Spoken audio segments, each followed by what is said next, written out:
মোহনবাগানের 4 জন প্লেয়ার কিন্তু সাসপেনশনের মুখে দাঁড়িয়ে আছে।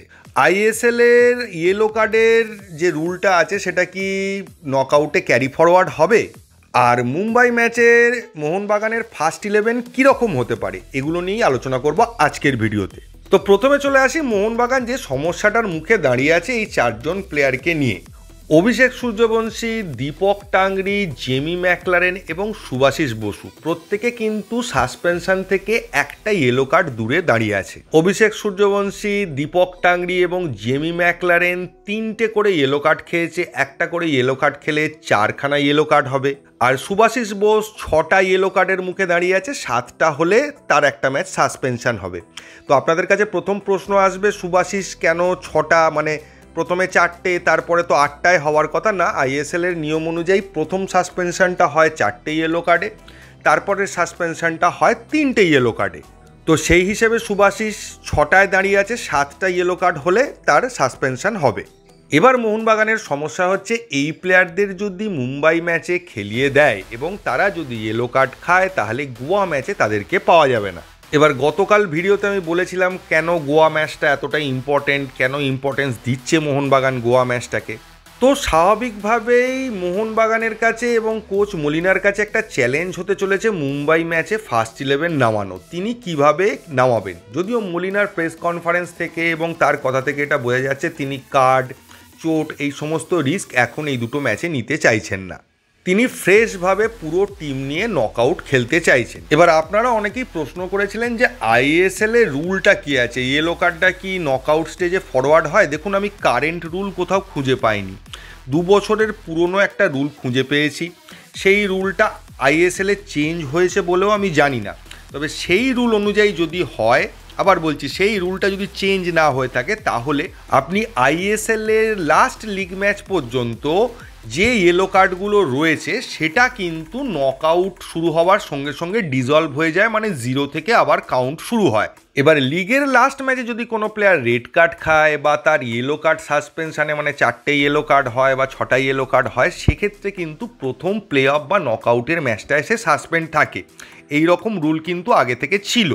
তো সেটা নিয়ে যদি বিচার করি তাহলে আমরা যদি প্লেয়ারগুলোকে মুম্বাই ম্যাচে না খেলাই ইয়েলো কার্ডের জন্য, আর গোয়া ম্যাচে আবার যদি খেলাই সেখানে যদি আবার তারা ইয়েলো কার্ড দেখে, তাহলে কিন্তু সাসপেনশনটা নকআউটে হবে পুরনো রুল অনুযায়ী। আর এই রুলটা যদি থাকে তাহলে কিন্তু এটা মলিনার কাছে শাঁখের করাত হয়ে যাবে যে আমি মুম্বাই ম্যাচে কিছু প্লেয়ারকে খেলালাম না গোয়া ম্যাচে খেলানোর জন্য, তারপর গোয়া ম্যাচে যদি আবার ইয়েলো কার্ড খায় তাহলে আবার নকআউটের ফার্স্ট লিগে খেলতে পারবে না। তবে এই রুলটা যদি থাকে তাহলে আমার ব্যক্তিগত মতামত, মুম্বাই ম্যাচে সবাইকে খেলিয়ে দিক, ইয়েলো কার্ড যা নেওয়ার হয়ে যাক, অসুবিধে নেই। তাহলে গোয়া ম্যাচে সাসপেন্ড থাকলেও আমাদের নকআউটের ফার্স্ট ম্যাচে কিন্তু পুরো টিমটা পাবে। আর যদি এরকম রুল থেকে থাকে যে লাস্ট ম্যাচে ইয়েলো কার্ড খেলেও যদি ইয়েলো কার্ড সাসপেনশন আসে সেটা ক্যারি ফরওয়ার্ড হবে না নকআউটে, তাহলে মুম্বাই ম্যাচে প্লেয়ারদের রেস্ট দিয়ে যারা ইয়েলো কার্ডের সাসপেনশনে রয়েছে এই 4 প্লেয়ারকে না খেলিয়ে তাদেরকে একদম গোয়া ম্যাচে নামানোটাই ঠিক হবে।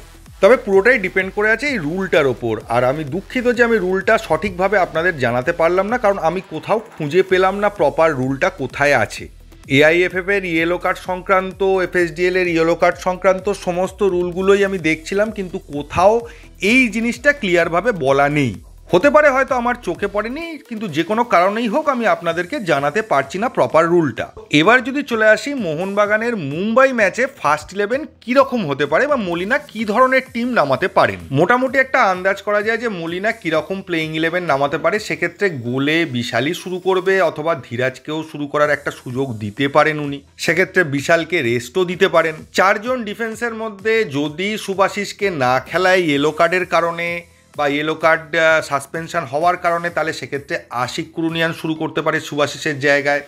অ্যালবার্টো নর্মালি খেলবে, অ্যালবার্টোকে নিয়ে কোনো প্রবলেম নেই।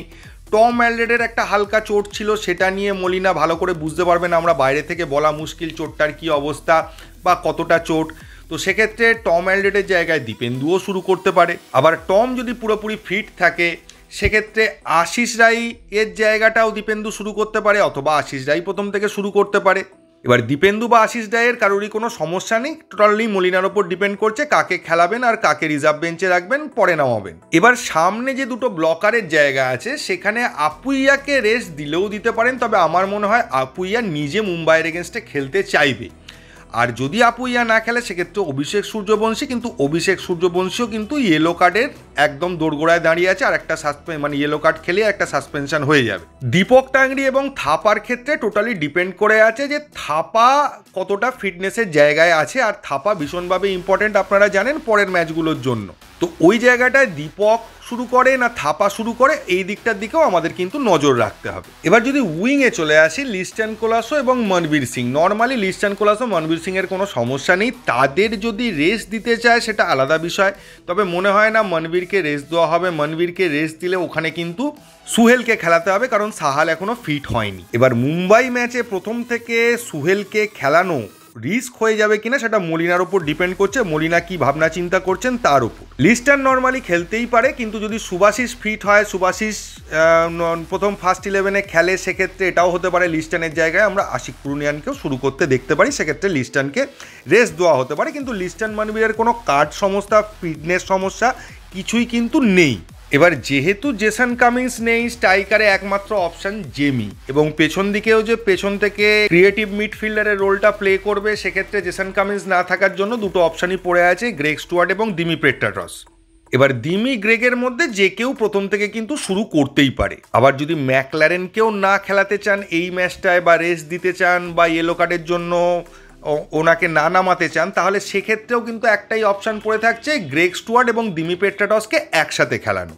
সেক্ষেত্রে দিমি প্রপার স্ট্রাইকারের জায়গাটায় খেলবে, আর গ্রেগ স্টুয়ার্ট পেছন থেকে প্লে মেকারের জায়গাটা খেলবে। কিন্তু গ্রেগ স্টুয়ার্ট কি 90 মিনিট খেলতে পারবে, এটা নিয়ে একটা প্রশ্নচিহ্ন কিন্তু রয়েই যাচ্ছে। তবে আমার ব্যক্তিগত ধারণা গ্রেগ স্টুয়ার্ট প্রথম থেকে এই ম্যাচটা শুরু করতে চাইবে, যেহেতু মুম্বাইয়ের এগেনস্টে খেলা তার প্রাক্তন টিম, তাই আপুইয়া এবং গ্রেগ স্টুয়ার্ট আমার মনে হয় প্রথম থেকে শুরু করতে চাইবে। তো ক্লিয়ারলি বোঝা যাচ্ছে পরিবর্তন কিছু হবে ফার্স্ট 11-এ, সেটা কটা প্লেয়ারের, বা পুরোপুরি একদম 4-5 জনকে চেঞ্জ করে দিয়ে একদম কিছুটা নতুন স্কোয়াড নামিয়ে দেওয়া, সেটা পুরোটা হবে বলে আমার মনে হয় না। এতটা রিস্কও হয়তো মলিনা নেবেন না। তবে আবার বলছি, মলিনা কি করতে পারেন আর কি করতে পারেন না সে সম্পর্কে আমরা কেউই দাবি করে বলতে পারি না যে মলিনা এটা করবেন আর এটা করবেন না, কারণ মলিনা যে টাইপের পার্সোনালিটি, উনি যা ইচ্ছে করতে পারেন। এবং তিনি প্রেস কনফারেন্সে এটাও বলেছেন তার কিন্তু প্ল্যান রেডি আছে, মানে এই চোটাঘাত কাট সংক্রান্ত সমস্যাগুলোকে অ্যাভয়েড করে কিভাবে টিম নেওয়া হবেন, কিভাবে ম্যাচ বার করবেন, সে সম্পর্কে একটা প্ল্যানিং কিন্তু তিনি করে রেখেছেন। তো সব দিক দিয়ে বিচার করলে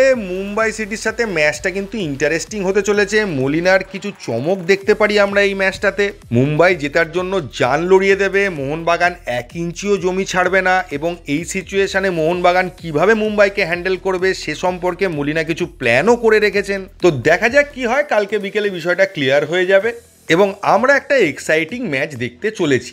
এর বেশি কিছু বলার নেই এই ভিডিওতে। তবে আজকে বিকেলে একটা বোনাস ভিডিও আপনাদের জন্য আসবে, সেটা এই ভিডিওর সঙ্গে মেশালাম না, সেটা একটু আলাদা টপিক বলে এটার সঙ্গে প্রথমে ভেবেছিলাম ইনক্লুড করব, তারপর দেখলাম না, ওটা আলাদা করে ভিডিও দেওয়াটাই বেটার হবে। তো এই ভিডিওতে এইটুকুই। যদি ভিডিওটা ভালো লাগে তাহলে প্লিজ চ্যানেলটাকে সাবস্ক্রাইব করবেন। থ্যাংক ইউ, ধন্যবাদ এবং জয় মোহনবাগান।